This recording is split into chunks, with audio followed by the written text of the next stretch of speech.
Right now, new concerns over Iran's recent aggression in Afghanistan. Our next guest, a journalist for the New York Times, recently writing in that newspaper that the potential threat from Tehran is tied to the U.S. military and its shrinking presence in that part of the world. Joining us now by phone, the writer of that article, Carlotta Gall, Turkey bureau chief for the New York Times. So Iran is meddling in Afghanistan. What is their goal, Carlotta? Well, that's what we found. The last few years, since the drawdown of American troops in 2014, Iran has become more and more involved. It seems multiple reasons for their own security. They want to have proxies along the border that are loyal to them or paid by them, and they have leverage over. But ultimately, they want the foreign troops to leave. They think this is their backyard, and so they're making trouble, and quite big trouble these days. But you write that they have even been supporting ISIS. ISIS is not typically, ISIS is a Sunni tribe, right? Not typically supported by the Iranians.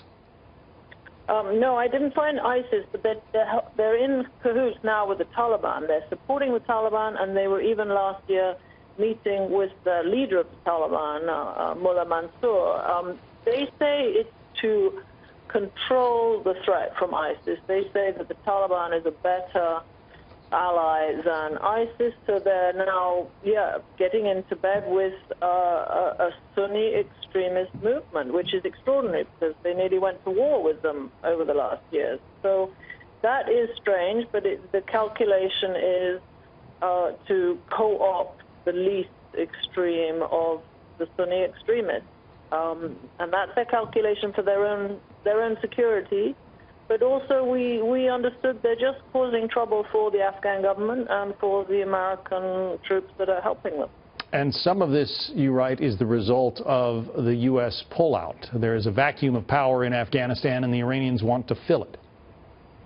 That's certainly what we were told by political analysts, but also many of the Afghan officials. That's what they feel, that this drawdown of American troops has invited all other comers to get involved, including even Russia. Iran seems to be bringing in Russia into the game.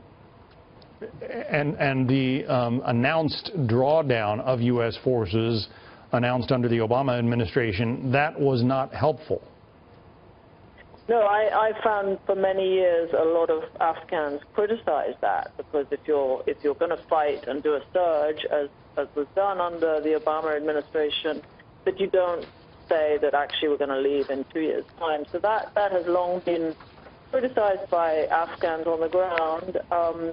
But then, of course, the drawdown really did happen in 2014, and now American troops are right down from nearly 100,000 to just 8,000. So that's where I think you've seen a dramatic shift on the ground, and that's where you've seen the Taliban come in with a big push to take power. And Iran wanted to get involved in that too. And so in the western province of Farah, where I went, they were telling me that the main threat now is Iranian-backed Taliban, not the usual Taliban, which is backed, as we all know, by Pakistan. So you've seen other players coming in to get their chunk of strategic depth, as you were, of control of an area. Carlotta Gall. They can call the shots. Carlotta Gall is Turkey bureau chief for the New York Times and the author of that fascinating article in that paper. Carlotta, thank you very much for your expertise.